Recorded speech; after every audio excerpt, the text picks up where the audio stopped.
हमारे सभी सखी सहेली के श्रोताओं को छुटकी बहुरिया और बुआ जी का नमस्कार। नमस्कार। और भाई केवल सखी सहेली के श्रोताओं क्यों, विविध भारती के हमारे सुबह से जुड़ जाते हैं और जब सुबह गर्मा गर्म चाय पी लेते हैं तो उसके बाद इनका दिन भी अच्छा हो जाता है और हम सबका भी बहुत खुशनुमा हो जाता है। और बहुत सारे लोगों ने चाय की प्याली भेजी है चाय के साथ में। बिल्कुल। क्यों? तो आज हम अंतर्राष्ट्रीय चाय दिवस मना रहे हैं, इसीलिए और चाय के महत्व के बारे में भी चर्चा करेंगे। जी हाँ, बिल्कुल चर्चा करेंगे। और आज एक आतंक विरोधी दिवस भी है, आतंक विरोध दिवस भी है। और ये क्यों मनाते हैं ये तो आप सब समझ ही गए होंगे नाम से। और गीत मंजरी में आज का विषय है उम्मीद। जी, और इसके साथ ही साथ दादी माँ के नुस्खे में हम आज हींग के फायदों पर बातचीत करेंगे और ये जानेंगे कि क्या क्या लाभ और कैसे कैसे चीज़ों से हम मतलब हींग को मिलाकर या उसके साथ कुछ इस्तेमाल करके स्वास्थ्य के लिए कौन सी सुविधाएं जुटा सकते हैं, यानी कैसे इसे लाभप्रद बना सकते हैं और कैसे कैसे समय में इसका इस्तेमाल कर सकते हैं। और अगर समय रहा तो जाहिर है कि हम नॉन स्टिक जो बर्तन हैं उनके बारे में भी बातें कर लेंगे। हमारे बहुत सारे साथी इनका प्रयोग करते हैं और जाहिर है कि कहीं कहीं सुविधाएं भी हैं, लेकिन हम अक्सर बात करते हैं जो चीजें सुविधाजनक हैं वो कितनी नुकसानदेह हैं और किस हद तक उनका प्रयोग किया जा सकता है। लेकिन फिलहाल हम बात कर रहे हैं हाँ, अभी हम शुरुआत करेंगे अंतर्राष्ट्रीय चाय दिवस से। करेंगे, अभी कर चुके तो भाई ऐसा है कि बहुत सारे साथियों ने अलग अलग ढंग से लिखा है। चाय पीकर पिलाकर एक दूसरे को सुख दुख बांट लेते हैं। और दुनिया भर में 21 मई 2022 को अंतर्राष्ट्रीय चाय दिवस मनाया गया। संयुक्त राष्ट्र द्वारा इसे दुनिया के सबसे पुराने पेय पदार्थों में से एक के रूप में भी मान्यता प्राप्त है। इस दिन को मनाने का मुख्य उद्देश्य दुनिया भर में चाय की खपत को बढ़ाना और इसके संभावित स्वास्थ्य लाभ से लोगों को परिचित कराना है। बिल्कुल। और ये वह पहले ये जो तारीख थी वो 15 दिसंबर हुआ करती थी, पर भारत की एक मतलब उन्होंने सिफारिश करी, भारत की तरफ से ये सिफारिश की गई कि इस समय पर जो ये मई का महीना होता है ये उद्योगों के लिए और प्रसंस्करण के लिए चाय उत्पादन का समय जो है गुणवत्तापूर्ण चाय का उत्पादन मई में ही शुरू होता है। तो इसको मई में मतलब इस तारीख को परिवर्तित करके फिर 21 मई से रखा गया और इसकी शुरुआत हुई। जी हाँ, और इतना ही नहीं, चाय विकासशील देशों में ग्रामीण विकास, गरीबी में कमी और खाद्य सुरक्षा में एक अहम भूमिका निभा सकती है, क्योंकि चाय सबसे जरूरी नकदी फसल में से एक है। जो बहुत सारी फसलें होती हैं जिनकी सीधे नकद आपको मिलता है, ज्यादा उसमें वो नहीं करना पड़ता है। जी हाँ, और इन्हीं सब बातों को ध्यान में रखते हुए अंतर्राष्ट्रीय चाय दिवस की शुरुआत की गई। ये दिन हर किसी के जीवन में चाय के महत्व को बताता है और इससे जुड़े मुद्दों के प्रति लोगों को जागरूक किया जा सके, इस दिन का ये भी उद्देश्य है। और हमारे साथियों ने भी अलग अलग ढंग से अपनी बातें रखी हैं कि जब तक सखी सहेलियां 3 बजे यूं ही मिलती रहेंगी, चाय की प्याली सदा साथ रहेगी। ये चाय पीना तो एक बहाना, इसी बहाने सभी से मेल मिलाप है करना। वो गुमटियों की चाय कॉलेज के सफर को फिर ताज़ा कर देती हैं, जब सारे दोस्त मिलकर वहाँ चाय के साथ दुनिया भर की चर्चा किया करते थे। कोई औपचारिकता नहीं थी, पैसे तो बहुत कम होते थे, पर मज़ा ही कुछ और था। मैं इसी वर्ष अपने विद्यालय के बच्चों को लेकर पालमपुर गई थी, जहाँ हरियाली के साथ चाय के बागान घूमने का लुत्फ उठाया हम सभी ने। बिल्कुल। और चूंकि चाय अब मतलब इतनी महत्वपूर्ण है और लोग सुबह की शुरुआत कहते हैं, दिन में जो शुरुआत होती है वो हमारी बुआ चाय से ही होती है।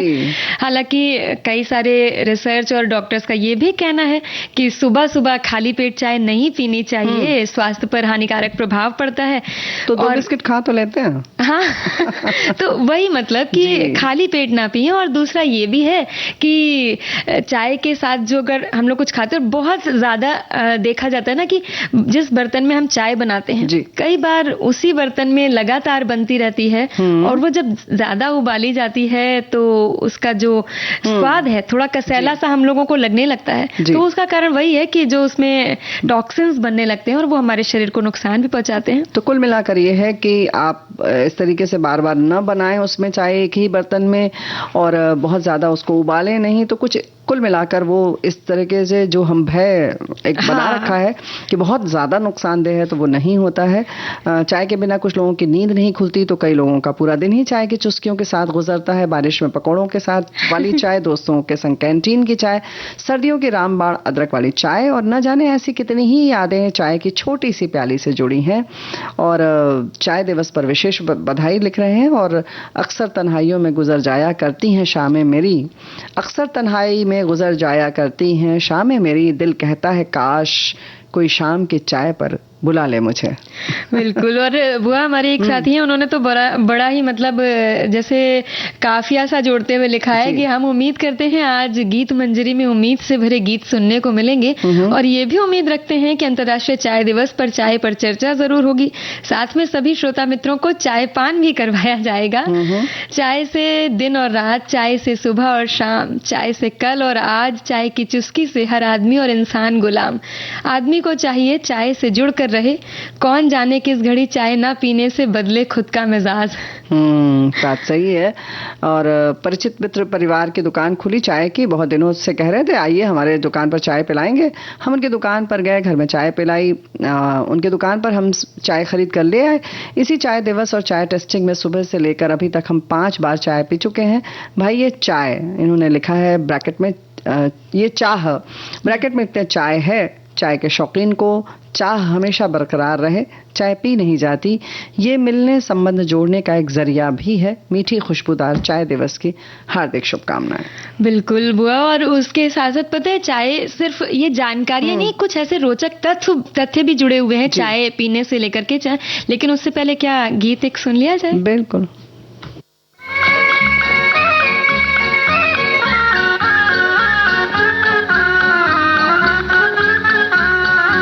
वो दूर जो नदियाँ बहती है, वहाँ एक अलबेली रहती है। वो दूर जो नदियाँ बहती है, वहाँ एक अलबेली रहती है। सुन भैया वही मेरी भाभी है, गोरा मुखड़ा है गाल गुलाबी है, गोरा मुखड़ा है गाल गुलाबी है।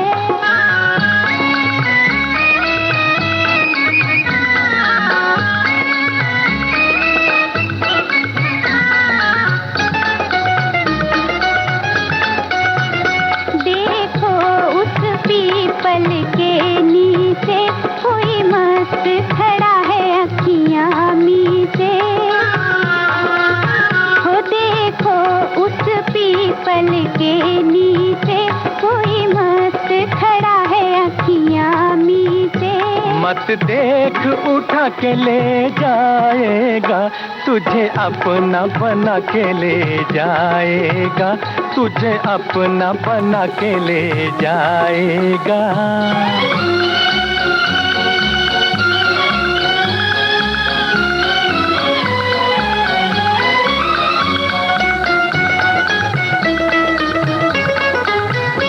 देखो वो बादल आवारा फिरता है, ये क्यों मारा मारा। मैं जान गई ये बेचारा है, मेरे भैया जैसा कुंवारा है, मेरे भैया जैसा कुंवारा है।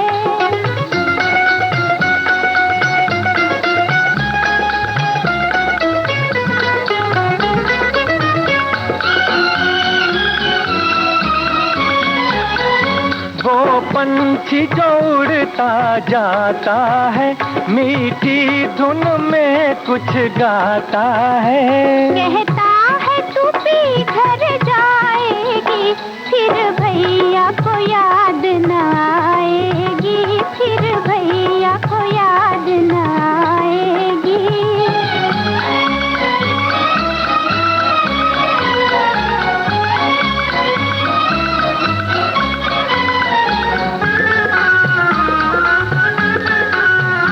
चल ऐसी जुबां पर बात न ला, हंसते हंसते पी के घर जा। चल ऐसी जुबां पर बात न ला, हंसते हंसते पी के घर जा, तेरी राखी की लाज निभाऊंगा, जीते जीना तुझको बुलाऊंगा, जीते जीना तुझको बुलाऊंगा।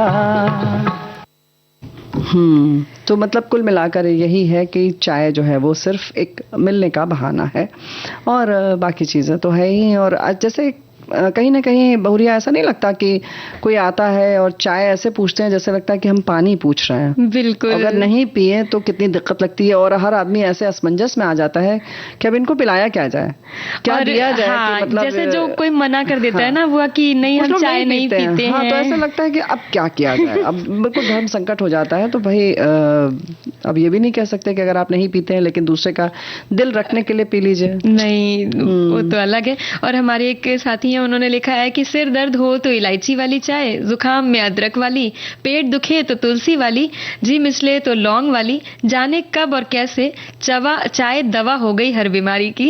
ये बात तो है, बिल्कुल सही बात है। साथ ही हमारे याद कर रहे हैं कि हम रेडियो श्रोता भाई एक चाय की दुकान पर एकत्रित होते थे, वहां रेडियो सुनते थे जिनका नाम विविध भारती पर आज जिस श्रोता पहले नाम फरमाइश पर बजेगा वो सभी श्रोता चाय पार्टी देगा। इस तरह विविध भारती सुनकर चाय का आनंद लेते थे। तो भाई इस तरीके से बहुत सारी चीजें हैं, यादें हैं जो जुड़ जाती हैं। बहुत सारे लोग शुरू से नहीं पीते हैं चाय लेकिन बाद में पीने लगते हैं, ऐसा भी होता है। बच्चों को तो तरह तरह से कोशिश की जाती है कि ये बताया जाए कि भाई चाय मत पियो। एक ये भी तो बोलते हैं ना, चाय पियोगे तो काले हो जाओगे। हाँ, बिल्कुल सही बात है। तो कुछ चीजें हैं ऐसी, लेकिन कहीं ना कहीं जैसे कि एल्युमिनियम के बर्तन में बनाई जाती है तो बहुत नुकसानदेह है ना? हाँ, और जैसे अभी इन्होंने बताया हमारे साथी ने कि इतने इतने तरीके की जो चाय बनती है, तो शुरू शुरू में जो सर्दियों में दवा की तरह ये चाय का पीने का चलन शुरू हुआ था और अब करीबन 1500 से भी ज्यादा तरीके के रूप में चाय पी जाती है, जिसमें से काली, हरी, सफेद और पीली चाय ज्यादा प्रचलित है। जी हाँ, यहाँ तक कि जो ये फूल जो होता है ना, गुड़हल का फूल, हाइबिस्कस की, उसकी चाय गुलाबी रंग की होती है, बहुत सुंदर लगती है। फिरोजी रंग की भी चाय होती है, अपराजिता के फूल की भी होती है। तो इस तरीके से ताजे फूलों की भी चाय पी जा सकती है। हाँ बुआ, और ऐसा भी है कि कुछ रिसर्चर्स की माने तो चाय में एंटीऑक्सीडेंट्स पाए जाते हैं जो उम्र बढ़ने के लक्षणों को कम करते हैं। तो जो ये धारणा हम बनाकर बैठे हुए हैं कि चाय पीने से ये नुकसान या काले हो जाएंगे, ऐसा तो के पक्ष में ये बात रखी जा सकती है। आज तक किसी की उम्र रुकी है? तब फिर ऐसा नहीं होता है। निशान कम, मतलब पहचान में नहीं चलेगा। कैसे पता चलेगा कि हम 40 में या 60 में हमें इतना दिखना चाहिए तो चाय पी रहे हैं इसलिए ऐसे दिख रहे हैं? तो बहुत सारी चीजें हैं उसके संग। हालांकि इसके शुरुआत की बात अगर करें तो चीन के राजा, हमारे साथी ने भी लिखकर भेजा है, राजा शैन नुंग के सामने गर्म पानी का एक प्याला रखा गया था और गलती से उसमें चाय की सूखी पत्तियां गिर गई और पानी का रंग बदल गया। तब राजा ने वो पानी पिया तो उन्हें ये नया स्वाद अच्छा लगा, बस तभी से चाय की शुरुआत हो गई। ऐसा कहा जाता है पूरी दुनिया में चाय ही एक ऐसा है जो पानी के बाद सबसे ज्यादा पिया जाता है। बिल्कुल। और जैसे कुछ फायदे, मतलब सर्दियों में जुकाम में ऐसे चाय पीते हैं अलग अलग तरीके की जड़ी बूटियों का इस्तेमाल करके, लेकिन जैसे फायदे हैं तो थोड़े मतलब नुकसान भी हैं। अभी हम जैसे बातें कर रहे थे कि खाली पेट चाय नहीं पीनी चाहिए, उससे भूख लगनी बंद हो जाती है। पोषण, उसकी वजह से जब भूख नहीं लगती तो इंसान समय पे खाना नहीं खाएगा व्यक्ति, और उससे पोषण की कमी हो जाती है शरीर में। और अधिक उबाली चाय नुकसान करती है क्योंकि उससे अल्सर का खतरा बढ़ता है बुआ। तो ये भी चीजें हैं। और 4 से 5 एक मतलब एक तय वो समझिए कि मतलब बहुत हो गई ये चाय, इतनी चाय नहीं पीनी चाहिए, 4 से 5 कप से अधिक। या और ऐसा भी मतलब कुछ रिसर्चेस में आया है कि पुरुषों में प्रोस्टेट कैंसर होने की भी संभावना बढ़ जाती है। तो भाई हमारे साथी भी अलग अलग ढंग से लिख रहे हैं कि हमने आमंत्रित कर रहे हैं 5 पौधे लेमन ग्रास के लगाए हैं तो मजा आएगा, ये मेरी गारंटी है। तो आमंत्रित भी कर रहे हैं तो बहुत बहुत धन्यवाद। लेकिन समय हो गया तो एक हम अंतराल लेते हैं।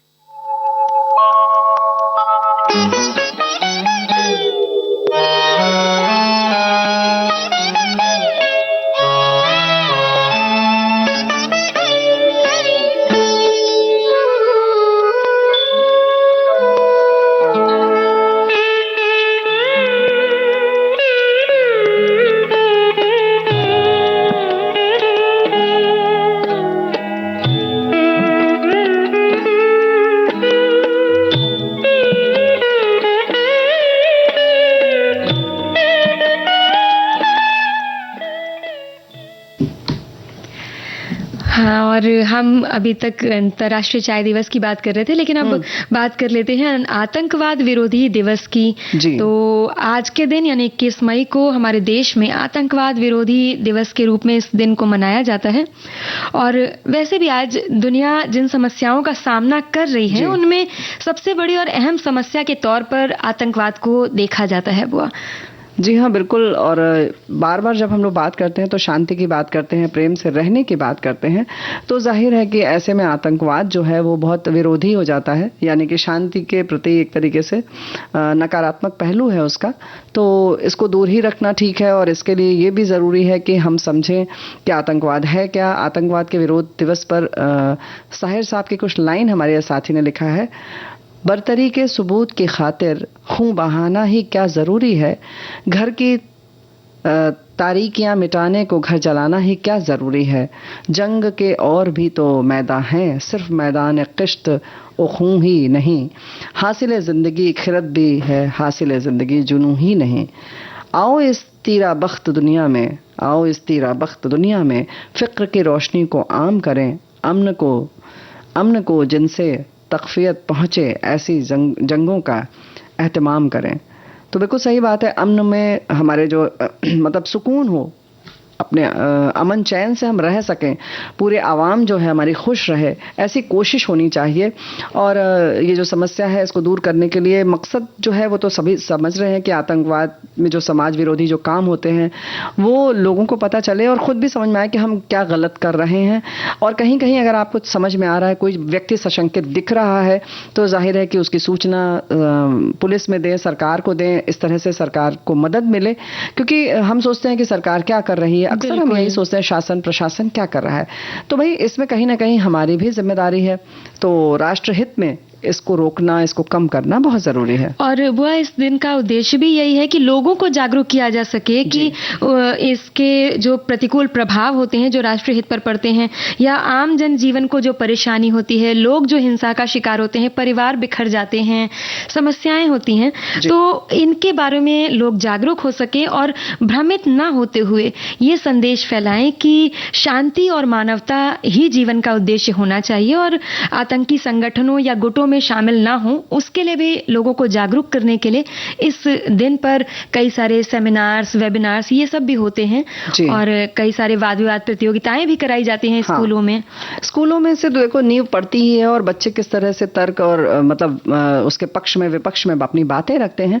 हालांकि ये विषय ऐसा है जहां पक्ष में तो बात रखना कोई मतलब ही नहीं है और कोई नहीं रखता है, लेकिन हाँ, विरोध की जहां तक बात होती है उससे होने वाले नुकसान के बारे में बच्चों में एक समझ आती है। और इस तरह से कक्षा में जब इसकी बात होती है तो बच्चों को समझ में आता है कि किस तरह से और क्या क्या इसके नुकसान है। तो कभी भी क्योंकि आमतौर पर आतंकवाद जो है वो युवाओं में और ख़ास तौर से जो किशोरावस्था के जो बच्चे होते हैं, बहुत नाजुक सा उनका मन होता है, उनको इसमें मोड़ लिया जाता है, क्योंकि वो उस समय कुछ न कुछ अपने भविष्य की तलाश में होते हैं, उन्हें समझ में नहीं आता है क्या करें, तो उनको ये रास्ता दिखाया जाता है। और एक बात और है कि कभी आपके अपने बच्चे में भी कुछ तब्दीली दिख रही है या पड़ोस के बच्चे में दिख रही है, तो तुरंत चौकन्ने हो जाएं, और इसके लिए बहुत सारे जो शासन प्रशासन है आप वहाँ मदद ले सकते हैं कि हमें कुछ तो गलत लग रहा है। ऐसे बहुत सारी काउंसलिंग वगैरह भी होती है इन सब के संबंध में। और कभी कभी ऐसा भी देखा जाता है ना बुआ कि बच्चा यदि बहुत उसमें क्रोध की भावना बहुत है, विरोध हर चीज का वो बहुत करता है, या उसके अंदर किसी भी चीज पर गुस्सा बहुत है, या बहुत ज्यादा किसी भी चीज के लिए प्रतिक्रिया तुरंत देता है, हर चीज को नकारात्मक ढंग से देखता है। समाज में हर जगह उसको सिर्फ कमियां ही दिखाई दे रही हैं। तो इस सोच में थोड़ा सा परिवर्तन आप लाएं। और हमें तो लगता है कहीं ना कहीं जब बिल्कुल बच्चा हमारा शिशु है, छोटा है, सीख रहा है, तब से हमारे अपने घर में सकारात्मक माहौल बनाकर रखना चाहिए। जी। और हमारे एक साथी लिखते भी हैं कि आतंकवाद विरोध दिवस का विरोध तो अपेक्षित ही है, फिर भी अपने हिसाब से तो शायद ही कोई आतंकवाद का पोषक हो, लेकिन नहीं, ये मेरी सोच गलत है। यदि कोई पोषक नहीं है तो बढ़ता कैसे? खैर ये नहीं है, मतलब जानकर कोई ऐसा नहीं प्रयास करता, फिर भी अपेक्षा यही है कि इसके मतलब बारे में थोड़ा सा ये समझा जाए कि कम खाए गम खाए की प्रवृत्ति ही पहले जैसी अब अब नहीं है, तो मतलब अगर ये रहे तो चीजें ऐसी नकारात्मक तरीके से नहीं होंगी, और ऐसे में हमें सचेत रहना होगा। बिल्कुल सही बात है कि अगर हम बहुत ज्यादा जब महत्वाकांक्षी हो जाते हैं, हम बहुत कुछ चाहत हमारी बढ़ जाती है, तब हम इस तरीके के जो रास्ते हैं उन पर चल पड़ते हैं।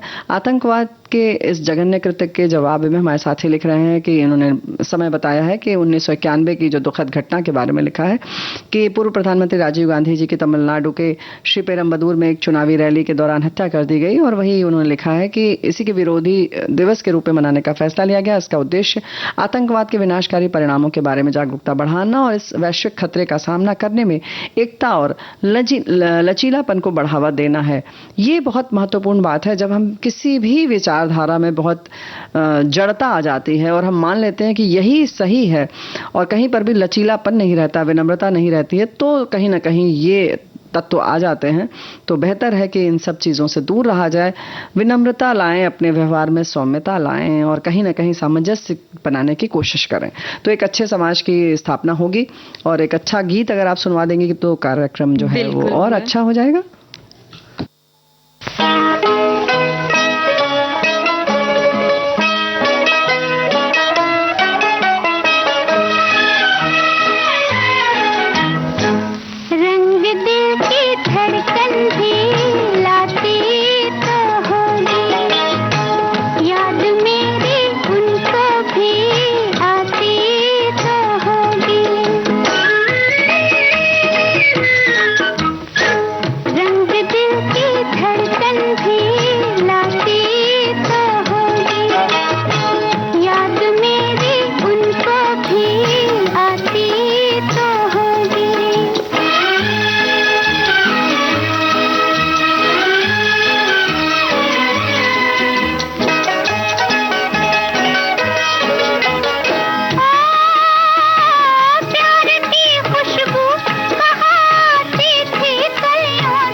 तो ऐसी चीज़ें हैं जिनके बारे में हमें चर्चा करना हमारा बहुत ज़रूरी है, और ख़ास तौर से परिवार से ही शुरुआत होती है ना बहुरिया। तो इस बात को ध्यान में रखें कि हमारा बच्चा क्या कर रहा है या आसपास भी क्या हो रहा है, थोड़ा सा चौकन्ना रहे, नहीं तो ये हमारे लिए भी घातक होगा और देश हित में तो ये कतई नहीं है। तो कहीं ना कहीं हमारी भी जिम्मेदारी है। और स्वास्थ्य की जब बात आती है तो हम फिर रसोई घर की तरफ देखते हैं और हमारे पास बहुत सारी ऐसी चीजें हैं, बहुत सारे ऐसे मसाले हैं जो हम बहुत सालों से बचपन से इस्तेमाल कर रहे हैं और बहुत फायदेमंद हैं। बिल्कुल। और हम बात कर रहे हैं हींग की बात कर रहे हैं हम। चाहे अपच हो, खराब पेट हो, गैस, पेट के कीड़े, पेट फूलना जैसी परेशानियों को कम करने में हींग बड़ी मददगार साबित होती है। साथ ही भोजन विषाक्तता, जिसको कि फूड पॉइजनिंग कहते हैं, के उपचार में भी हींग बहुत उपयोगी चीज है। जी हाँ, रोजमर्रा की जिंदगी में हम इस्तेमाल करते हैं। ये सब्जी है, दाल में तड़का लगाने के लिए के साथ साथ 1.5 कप पानी में हींग के 3-4 छोटे छोटे टुकड़े को डालकर अच्छे से घुलने दीजिए और रोजाना खाने के बाद बस घोल को पानी से पेट की दिक्कतों पी लें तो आपको आराम मिलेगा। और हींग पीसकर लेप जैसा बनाकर सीने में लगाने से खांसी में बहुत आराम मिलता है। बिल्कुल। और इसके अलावा वो 1.5 चम्मच हींग पाउडर, 1.5 चम्मच सूंठ पाउडर के मिश्रण में अगर 2 चम्मच शहद मिलाकर इसका सेवन दिन में 2 या 3 बार किया जाता है तो सूखी खांसी हो या फिर कफ वाली खांसी हो, साथ ही साथ ब्रोंकाइटिस और अस्थमा जैसी चीजों में, गंभीर मतलब बीमारियों में भी बहुत राहत मिलती है। देखो भाई, बच्चे जब बहुत छोटे हैं होते हैं, बिल्कुल छोटे, बोल भी नहीं पाते हैं, 6 महीने 8 महीने तक के जब होते हैं ना, और बहुत रोते हैं तो लगता है कि अगर पेट उनका टाइट हो गया, कड़ा कड़ा सा है, तो आप 1 चम्मच में हींग घोलते हैं थोड़ा सा और उसकी नाभि में और उसके चारों तरफ लगा देते हैं। तो जो गैस आदि की समस्या होती है उससे छुट्टी मिल जाती है और वो बच्चा शांत हो जाता है। बिल्कुल। और हमारे एक साथी हैं, उन्होंने बताया है कि सर्दी खांसी तो दूर करने में मददगार है ही, मौसम में बदलाव होने के कारण जो दिक्कतें होती हैं उसमें भी राहत दिलाती है हींग। ब्लड शुगर लेवल कंट्रोल करती है, रोजाना इसके सेवन से ब्लड शुगर लेवल कंट्रोल रहता है और सूजन में भी राहत दिलाती है। साथ ही साथ माहवारी के दर्द में भी इससे आराम मिलता है। 1.5 कप पानी में तो हम लोगों ने बराबर जो भी चीजें की है 1.5 कप पानी में किया है। थोड़ी सी हींग डालकर 15 मिनट तक उबाल लें और दिन में 3-4 बार पीने से तनाव से जो सिर दर्द होता है ना, उसमें राहत मिलती है। और ये जो तनाव वाला सिर दर्द है बड़ी आम सी समस्या है और इस बात का ख्याल रखें, इसका सेवन किया जा सकता है। और बिल्कुल दांत दर्द में, दांत वाली जो जगह होती है जहां दर्द हो रहा है, मसूड़े में ही अधिकतर होता है, वहां पर भी हींग का एक छोटा सा टुकड़ा दबाने से राहत मिलती है। बुआ, हम लोग तो हींग के अपने फायदे की बात कर रहे हैं। हमारे एक साथी, उन्होंने तो पौधों में भी हींग के मतलब मदद से प्रयोग की बात करी है कि हींग का आयुर्वेदिक, मैं तो किचन में इसका उपयोग पता था, पर किसी ने बताया कि पेड़ में कीड़े लग रहे थे तो हींग का पानी उस पौधों में डाल दीजिए तो उससे जो है आराम मिलता है। हालांकि इन्होंने अभी किया नहीं है, पर इनका कहना है कि किसी दिन डालकर जरा उसका इस्तेमाल करके देखते हैं कि क्या परिणाम मिलते हैं। बिल्कुल आराम मिलेगा, जाहिर है। और हींग और लौंग को 1 कप पानी में उबालकर उससे कुल्ला करने से भी जो दांत दर्द में राहत मिलता है। और लौंग भी बहुत फायदेमंद होता है, तो जाहिर है दोनों को अगर मिला लिया तो बहुत फायदे होंगे। हींग अगर बहुत आपकी प्योर है, शुद्ध है, तो ये जो आप एक टुकड़े की बात करें ना 2-3, वो भी बहुत मुश्किल है। तो आप ऐसा करें, बाजार से कोई जो सामान्य वाली जो हींग आती है उसमें इसको अच्छे से पीस कर मिला दीजिए, तभी आप बहुत चुटकी भर से भी कम जो है वो प्रयोग में लाएंगे तो बहुत होगी, हो जाएगा। हमारे एक साथी हैं, उन्होंने लिखा है कि भारतीय मसालों में हींग का अपना महत्वपूर्ण स्थान है और अपनी सुगंध और औषधीय गुणों के कारण हींग का भारतीय व्यंजनों में बड़ा इस्तेमाल होता है। इसके अलावा हींग आयुर्वेदिक इलाज में भी काम आता है, चाहे भारतीय व्यंजन में तड़का लगाना हो या फिर अचार और चटनी में महक जोड़नी हो, हींग का इस्तेमाल मुख्य रूप से किया जाता है। और जैसे कि अभी हम बात कर ही रहे थे कि पेट की समस्याओं में, ब्लड प्रेशर में और साथ ही साथ संक्रामक समस्याओं में, बीमारियों में भी बड़ा इसका महत्व है। इसके प्रयोग से बहुत राहत मिलती है। तो भाई अगर इससे राहत मिलती है तो जाहिर है कि पेड़ पौधों में भी इसको जरूर इससे लाभ मिलेगा। आधा चम्मच हींग और 2 चम्मच नींबू के रस को मिलाकर पेस्ट बनाकर दर्द वाले दांत पर रुई की मदद से भी लगाया जा सकता है। तो कुछ ऐसी ही चीजें हैं, लेकिन फिलहाल हम एक अंतराल लेते हैं। हाँ।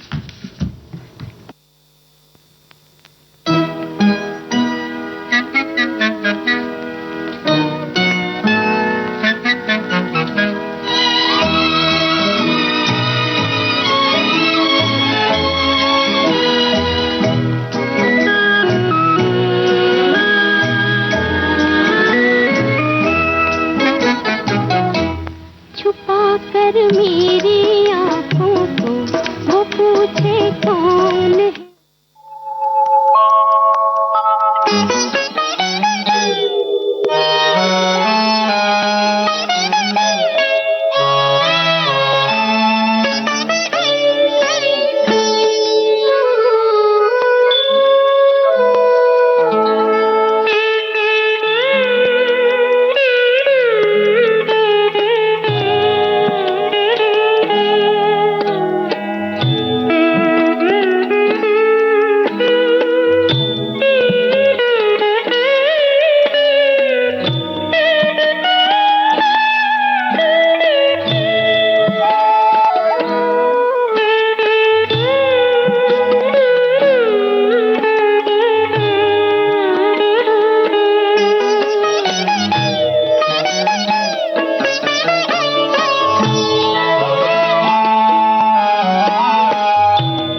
तो भाई हींग के तड़के की बात चल रही थी।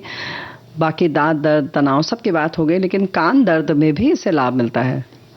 कान में दर्द होने पर नारियल तेल में हींग मिलाकर उसे थोड़ा सा गर्म कर लें और फिर जब गुनगुना हो जाए तब कान में डाल लें तो इससे आराम मिलेगा। हाँ, तड़के की बात और खुशबू की बात हुई है। जैसे अचार में हम लोग डालते हैं खुशबू के लिए, या दाल में तड़के के लिए खुशबू के लिए।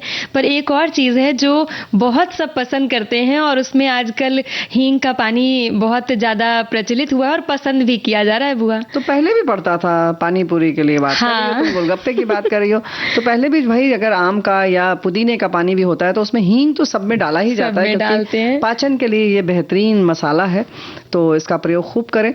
और हम क्या करने जा रहे हैं? हम एक गीत और सुन लें, उसके बाद फिर गीत मंजरी शुरू करेंगे जी।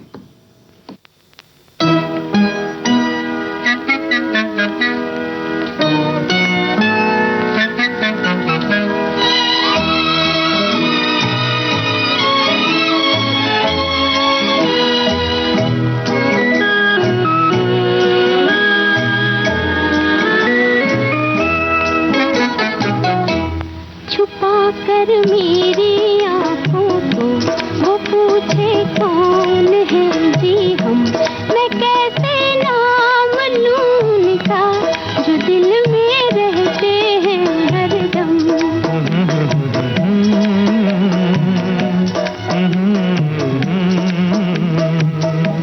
छुपा कर मेरी आँखों को वो पूछे कौन है जी हम, मैं कैसे जो दिल में रहते हैं हरदम।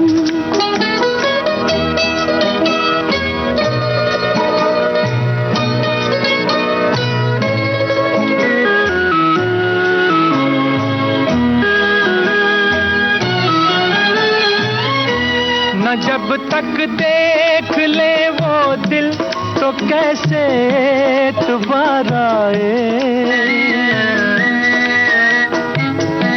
न जब तक देख ले वो दिल तो कैसे दोबारा आए। तुम्हारी इस अदा पर भी हमारे दिल को प्यार आए, तुम्हारी ये शिकायत भी मोहब्बत से नहीं है कम। छुपा कर मेरी आँखों को वो पूछे कौन है जी हम, मैं कैसे नाम लूं उनका जो दिल में रहते हैं हरदम।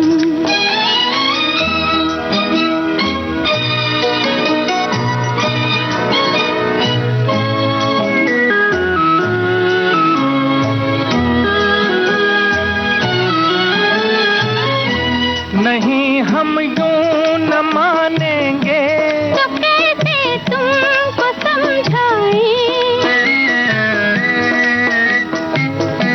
नहीं हम यूं न मानेंगे तो कैसे तुमको समझाएं। दिखा दो दिल हमें अपना, कहाँ से दिल को हम लाएं, कि दे रखा है वो तुमको दिखा सकते हैं कैसे हम। छुपा कर मेरी आँखों को वो पूछे कौन है जी हम, मैं कैसे नाम लूं उनका जो दिल में रहते हैं हरदम।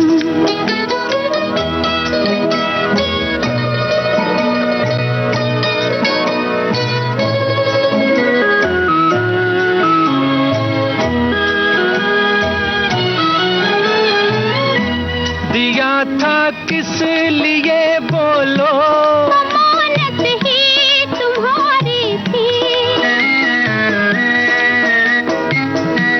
दिया था किस लिए बोलो, अमानत ही तुम्हारी थी। ये जब तक पास था अपने और जब से बेकरारी थी। चलो छोड़ो गिले शिकवे, हुआ है चांद भी मध्यम। छुपा कर मेरी आँखों को वो पूछे कौन है जी हम, मैं कैसे नाम लूं उनका जो दिल में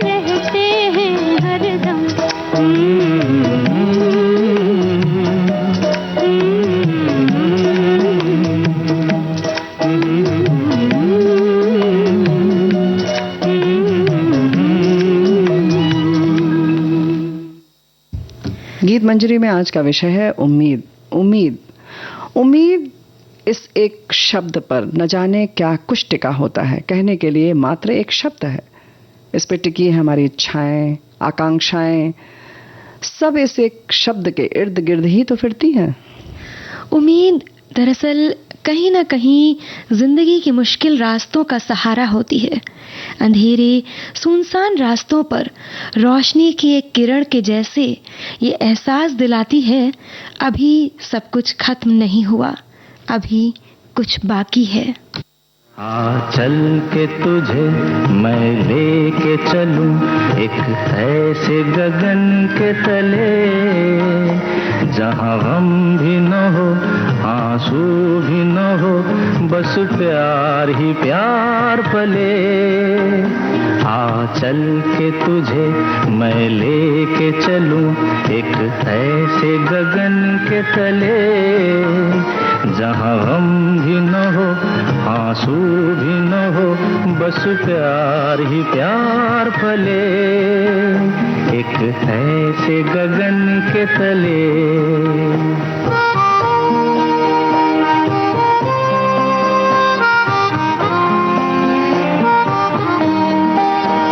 सूरज की पहली किरण से आशा का सवेरा जागे, सूरज की पहली किरण से आशा का सवेरा जागे, चंदा की किरण से धुलकर घनघोर अंधेरा भागे, चंदा की किरण से धुलकर घनघोर अंधेरा भागे।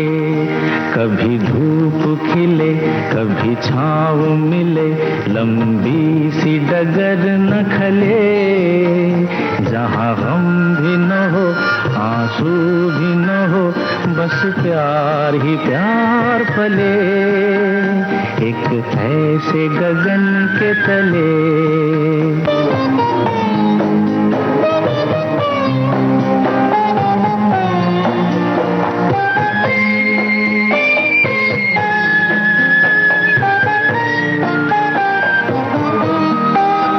जहाँ दूर नजर दौड़ाए, आजाद गगन लहराए, जहाँ रंग बिरंगे पंछी आशा का संदेशा लाए, जहाँ रंग बिरंगे पंछी आशा का संदेशा लाए, सपनों में पली हंसती हो कली, जहाँ शाम सुहानी ढले, जहाँ गम भी न हो आंसू भी न हो, बस प्यार ही प्यार पले।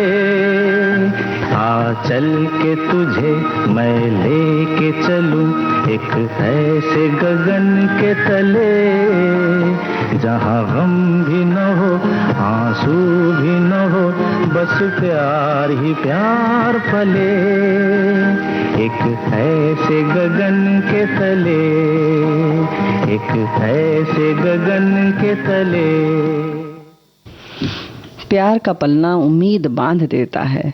कई बार लगता है कि मानो ये उम्मीद जो है पूरी हो चली है, लेकिन कहीं ये तृष्णा का एक बीज तो नहीं है, जहां से एक उम्मीद पूरी होती है और एक नई तृष्णा उबजती रहती है, जन्म लेती है, और इस उम्मीद का कोई अंत नहीं।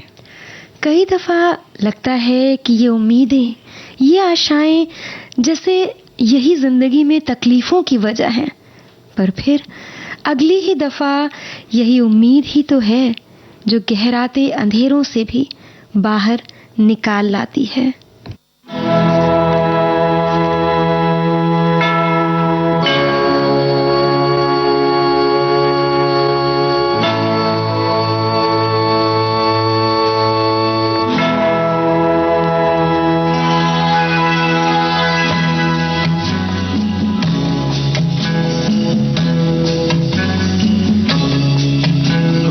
जाना नहीं तू कहीं हार के, कांटों पे चल के मिलेंगे साए बहार के। रुक जाना नहीं तू कहीं हार के, कांटों पे चल के मिलेंगे साए बहार के। ओ राही ओ राही ओ राही ओ राही ओ राही ओ राही ओ राही ओ राही।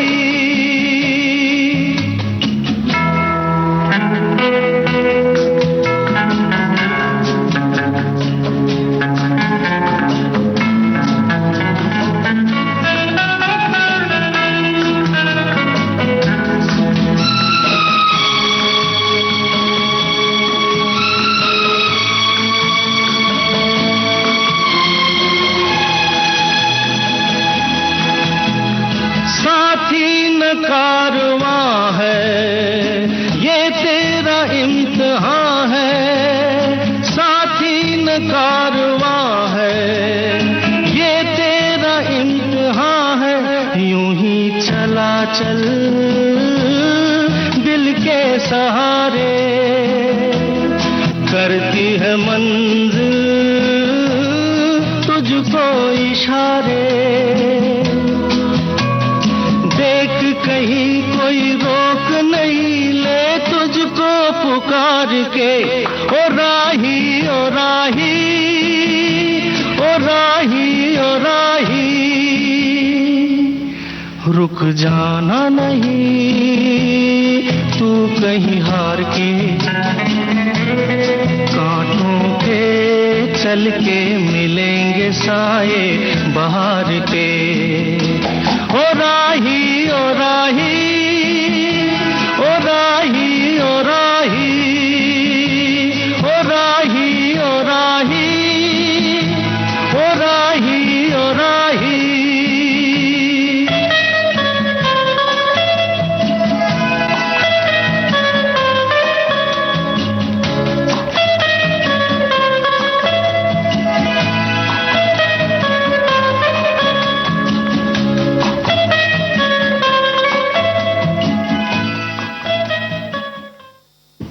एक अजीब सी कशिश है, एक अजीब सी कशिश है इस एक लफ्ज में, जो ना पूरी तरह से बाहों में समेट कर अपनाती है और ना ही पूरी तरह से खत्म होने देती है।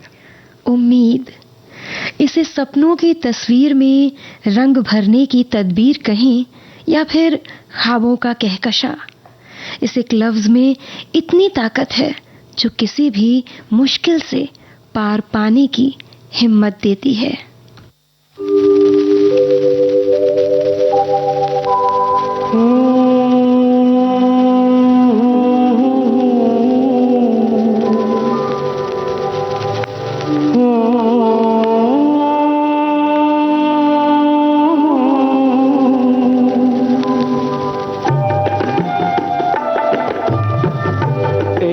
अंधेरा लाख सितारों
की ये बगिया ऐसी, जितने काटे फूल भी उतने दामन में खुद आ जाएंगे, जिनकी तरफ तू हाथ पसारे।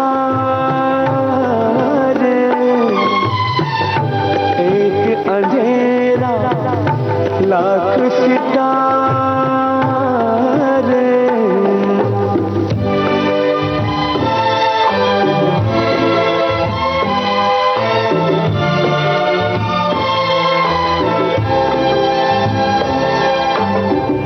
बीते हुए कल की खातिर तू आने वाला कल मत खोना। बीते हुए कल की खातिर तू आने वाला कल मत खोना। जाने कौन कहाँ से आकर राहें तेरी फिर से संवारे। एक अंधेरा लाख सितारे।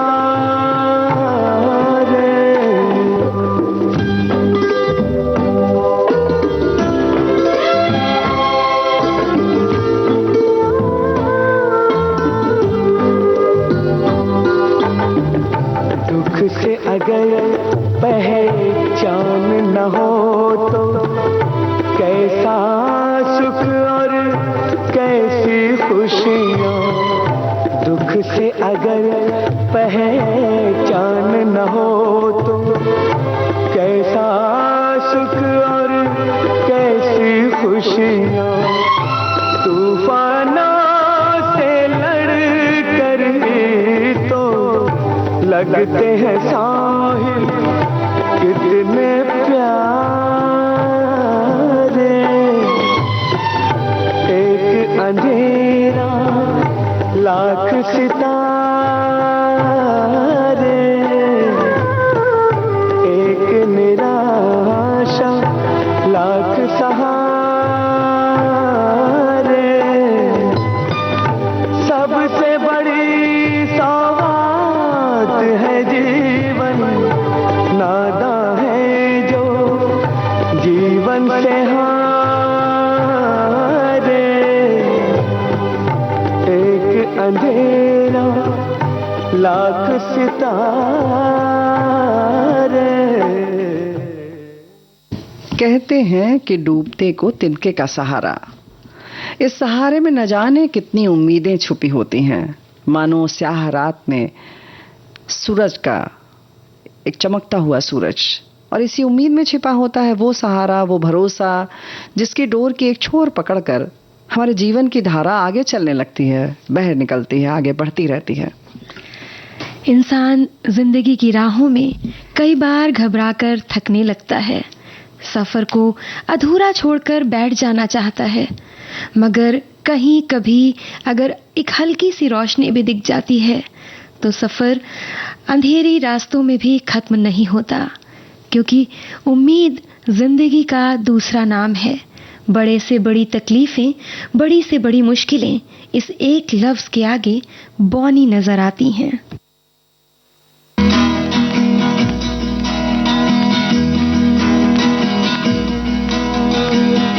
कहाँ तक ये मन को अंधेरे चलेंगे, उदासी भरे दिन कभी तो ढलेंगे।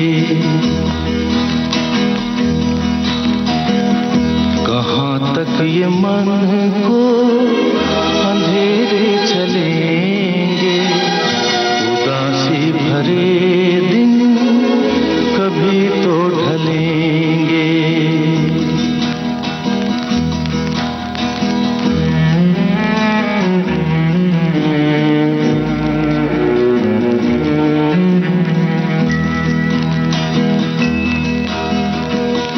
कभी सुख कभी दुख यही जिंदगी है, ये पतझड़ का मौसम घड़ी दो घड़ी है, ये पतझड़ का मौसम घड़ी दो घड़ी है। नए फूल कल फिर डगर में खिलेंगे, उदासी भरे दिन कभी तो ढलेंगे।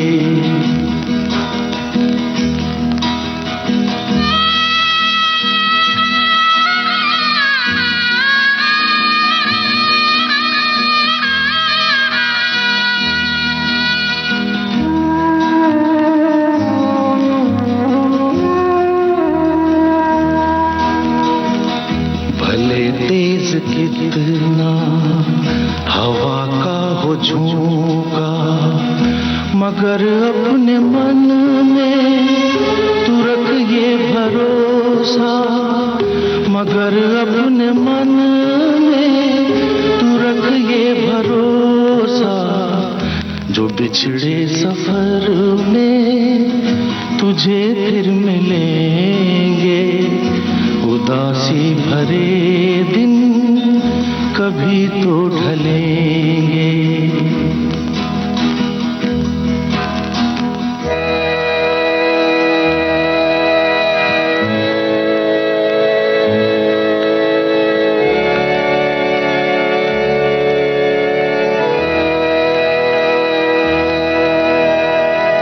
कहे कोई कुछ भी मगर सच यही है, लहर प्यार की जो कहीं उठ रही है, लहर प्यार की जो कहीं उठ रही है, उसे एक दिन तो किनारे मिलेंगे, उदासी भरे दिन कभी तो ढलेंगे।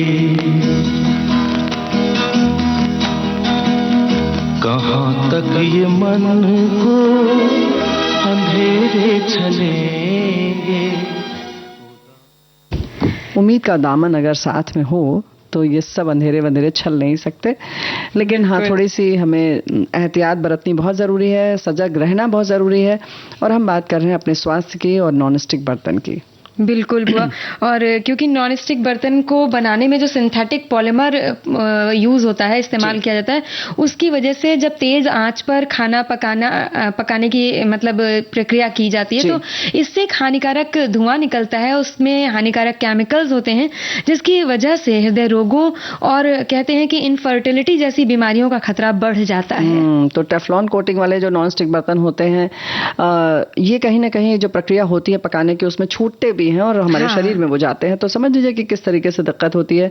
2013 के बाद से बड़े पैमाने पर इनका इस्तेमाल वैसे तो खत्म कर दिया गया था, फिर भी सुविधा तो होती है, जैसे डोसा आदि बनाना है, चिल्ला बनाना है, तो मतलब कोई भी नौसिखिया भी बना लेता है, लेकिन बहुत और देखने में भी बहुत सुंदर लगते हैं ना, तो वो एक थोड़ा उसकी वजह से भी इस्तेमाल किया जाता है। लेकिन वैसे देखा जाए तो पराठे आदि जो है उनका स्वाद बिल्कुल अलग होता है, नॉन स्टिक में बनता है और लोहे के तवे पर बनता है तो वो बिल्कुल अलग होता है। लेकिन नेशनल इंस्टीट्यूट ऑफ जो न्यूट्रिशन है, यानी राष्ट्रीय पोषण संस्थान है, जो दिशा निर्देश जारी करते हैं, उनकी गाइडलाइन जो होती है वो बताते हैं कि किस तरह से स्टील, नॉन स्टिक और ग्रेनाइट बर्तनों के बारे में क्या क्या बातें हैं वो बताई जाती हैं।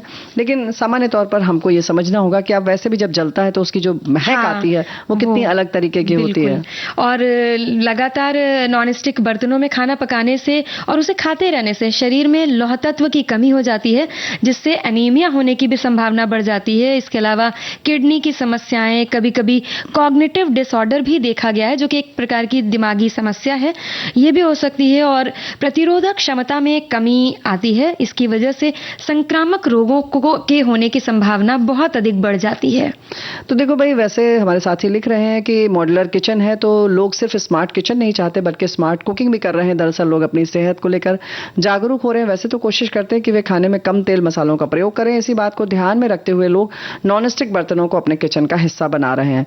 एक ये वजह भी बहुत बड़ी है, हमारे साथी ने लिखकर भेजा है। बात तो सही है, लेकिन छुटकी बहुरिया तुम ये बताओ कि क्या बिना नॉन स्टिक के हम कम तेल घी में नहीं पका सकते? बिल्कुल पका सकते हैं बुआ, बस थोड़े जी। से धैर्य की आवश्यकता होती है, क्योंकि नॉन स्टिक में जैसा देखते हैं ना कि जरा सा तेल डाला और जल्दी जल्दी सामान बन जाता है क्योंकि चिपकता नहीं जी। है। लेकिन लोहे के बर्तनों में भी यदि आप थोड़े से कम मात्रा में चिकनाई का प्रयोग कर रहे हैं, और लेकिन थोड़ा छोड़ दीजिए उसको जिसको कहते हैं सींजना, हाँ, बर्तन में हाँ चिकनाई सींच जाती है, तो वो बर्तन भी कुछ चिपकता नहीं है, जल्दी जलता नहीं। हाँ, कहता छोड़ जाओ देता इसमें है। खत्म हो गया, हम हटो तुम भी। लेकिन एक बात तो है कि जब जैसे डोसा आदि बनाना है तो अगर उसका सही माप है और जो घोल बना है उसमें अगर हाँ। फर्मेंटेशन सही है तो वो अपने आप छोड़ देता है। अब चाहे कोई और चिल्ला आदि बनाना है तो भी अगर आप तवे पर पहले ब्रेड आदि पहले सेक लें या एक पराठा बना सेक लीजिए, या सूखा अगर आपका तवा नया है हाँ। तो उसमें नमक रख के और मोटे कपड़े से उसको रगड़ दीजिए गरम तवे पर। हाँ। तो देखिए ये सब भी हो जाएगा। वैसे हमारे साथी लिख रहा है किडनी से जुड़ी समस्या हो सकती है, थायराइड से जुड़ी समस्या हो सकती है, इम्यून पावर की तो हमने बात की ही कि वो कम होता है। तो इस तरीके की चीजें जो हैं, मस्तिष्क वाली समस्या से बचना है तो नॉन स्टिक का प्रयोग कम करिए, बंद कर दीजिए बल्कि। बिल्कुल। और कार्यक्रम भी बंद करना है। हाँ, और अब कार्यक्रम से भी आज्ञा लेने का समय हो गया है, तो छुटकी बहुरिया और बुआ का नमस्कार।